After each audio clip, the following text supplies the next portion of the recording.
The Phantom Manuscript. The cursor blinked mockingly at me. The empty document a glaring reminder of my inability to write a single inspired word. I was a failure as a writer, stuck in a soul-crushing cycle of procrastination and self-doubt.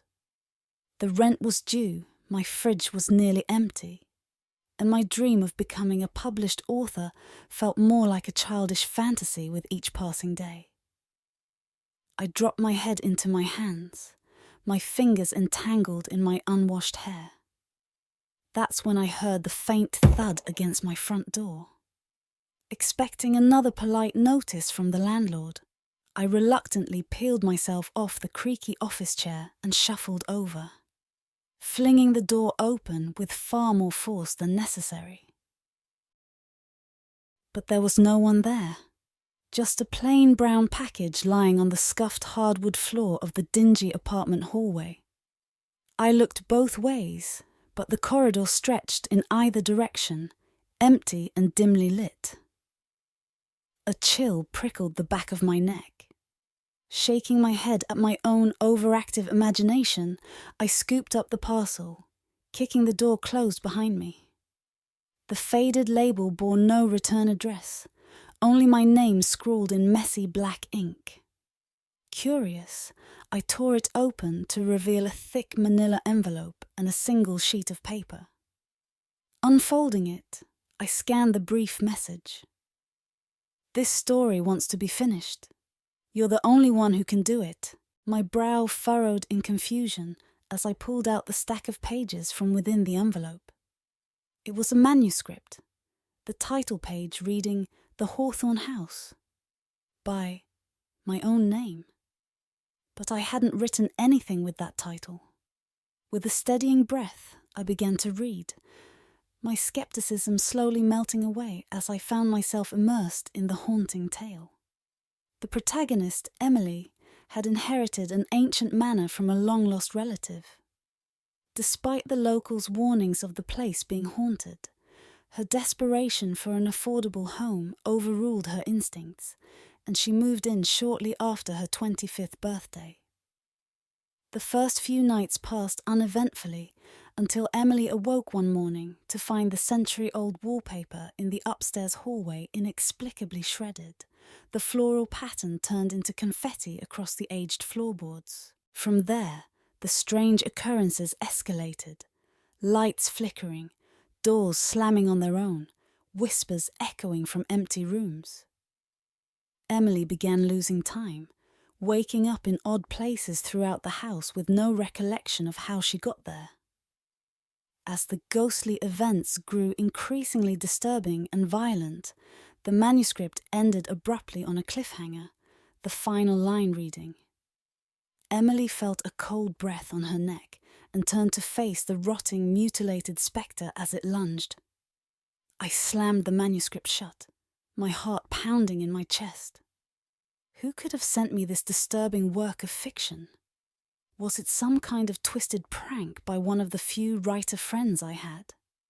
It had to be. The idea that this was paranormal in nature was absurd. But as implausible as it seemed, I felt an inexplicable pull to unravel the mystery posed in those final, unfinished pages. My drive had been reignited, and I immediately got to work on continuing the tale. For the first time in months, perhaps years, the words flowed from my mind to the blank screen with ease.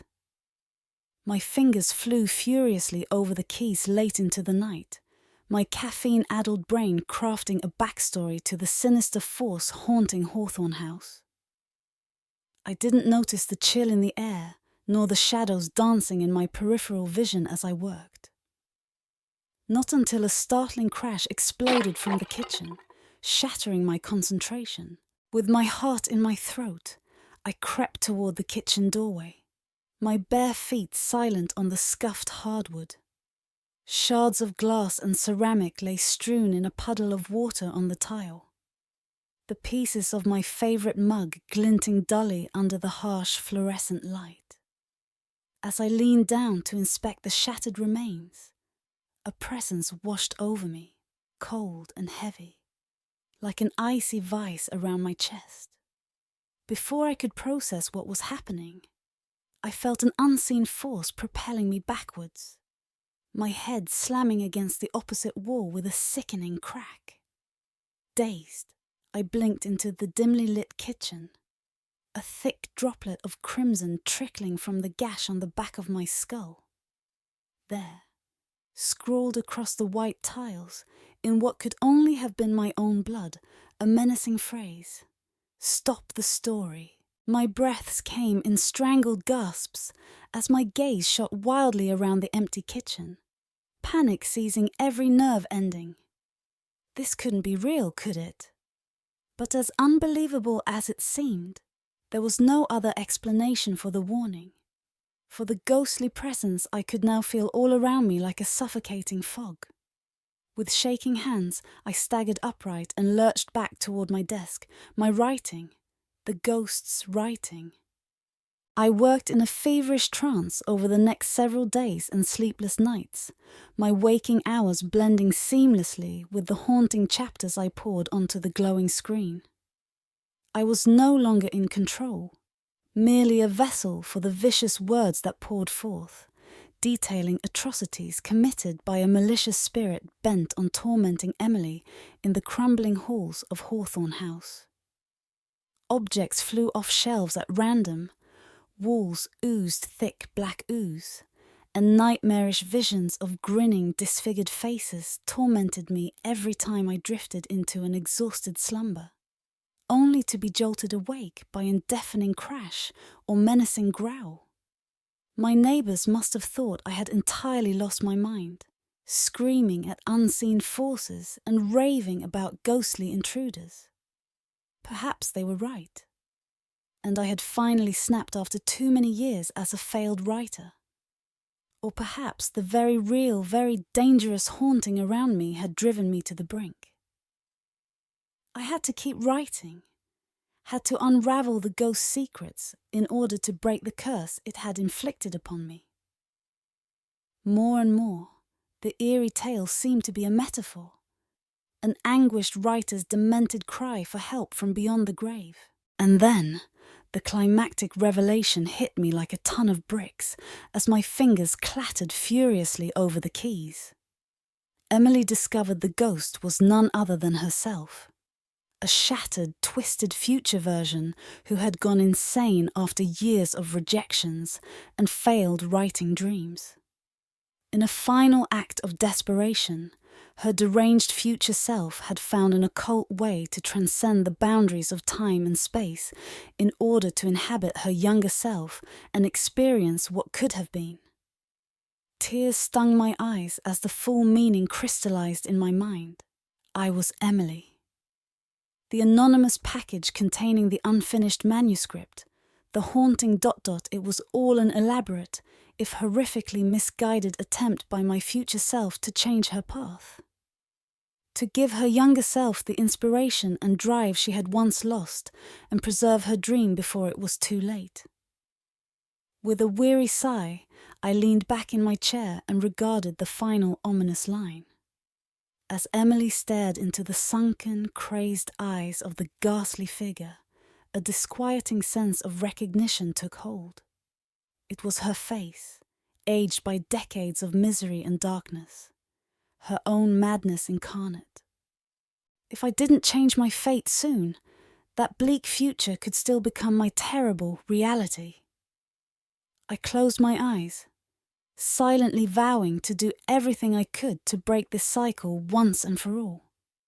I awoke with a start, my laptop tumbling off the rickety desk onto the sticky hardwood with a clatter. How long had I been out? The watery light of late afternoon filtered through the grimy windows, casting long shadows through the cluttered room. Groaning, I bent to retrieve the computer, relieved to find it still in one piece. I opened the document, my eyes quickly skimming through the final, delirious pages I had written before passing out. My weary brain struggled to process the metaphysical implications of what I had discovered. of what I was apparently destined to become if I didn't make a radical change. A flash of movement in my peripheral vision drew my attention toward the corner of the room. A tall, hunched silhouette lingered there, spectres of roiling black smoke twisting around its vaguely human form. I tensed, shrinking back reflexively. "You know the truth now," the raspy voice croaked, like rusted hinges grinding in the stillness. The ghastly figure stepped forward, its sunken eyes boring straight through me. In those hollow pits, I saw the reflection of my own face, ravaged by time and anguish. "This is your last chance. Lay down the pen, or condemn yourself to an eternity of madness reliving this nightmare, forever trapped writing the story that consumed your soul." A floorboard creaked under the spectre's weight as it closed in, reeking of decay. I felt the weight of every word I'd written suddenly bear down upon me, my own creation haunting me from across the veil between realities. In that moment, I knew I had to make an eternal choice: to surrender my dream and be free of this torment, or fight against the inevitable darkness by giving new life to the stories within me. The phantom lunged, clawed hands outstretched, as I drew a steadying breath and met its horrific gaze with steely determination. My decision made, I quickly grabbed my lighter and set fire to the manuscript. The spectre screamed a terrifying scream and faded away. My heart pounding in my chest, I realized how close I came to the finishing line. A line I almost crossed. Grateful for seeing just in time. I cringed at the thought of the life I nearly slipped into, the evil reality hitting me. The end! Thank you for listening. If you enjoyed this video, please subscribe, like, comment, and share. Come back often for more ghostly, paranormal tales. Some are based on real sightings and some are just short stories. Either way, I hope you enjoy. Don't have nightmares.